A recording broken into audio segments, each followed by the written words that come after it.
The cart rattled beneath me, jumping and clattering over the dirt paths.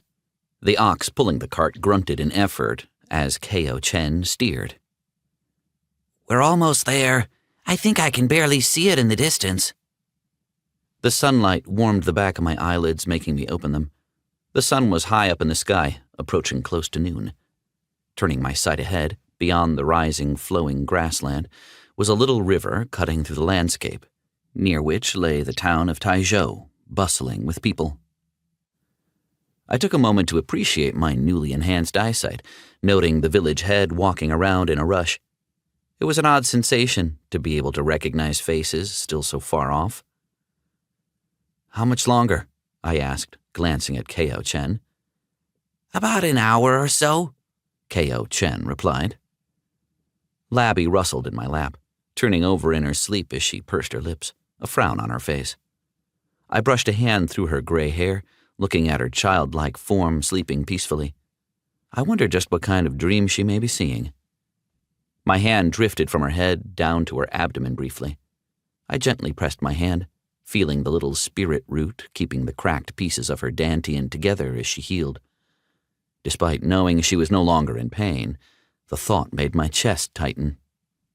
"I'm sorry," Yan Yun said, noticing my lingering gaze on Labby. "I never should have involved the two of you in this." I was a bit surprised when Yan Yun spoke up. She'd been silent throughout the way. I'd noticed the tears that glistened her eyes. Seeing how I failed to even sense the base of her cultivation, it wasn't terribly difficult to imagine what may have happened with her grandfather. I sat in silence for a moment at Yan Yun's words. "Li and Lei's actions are not your fault. I went of my own will.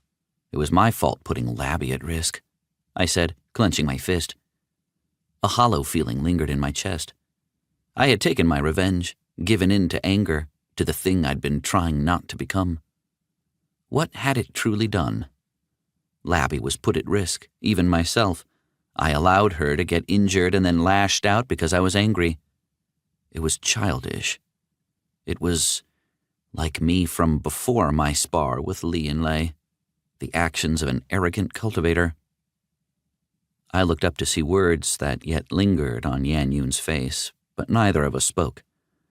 We sat in silence, rocking along with the cart as the grasslands flew past us. "Ah, here we go," Ko Chen said. "I see Taizhou. We'll arrive soon."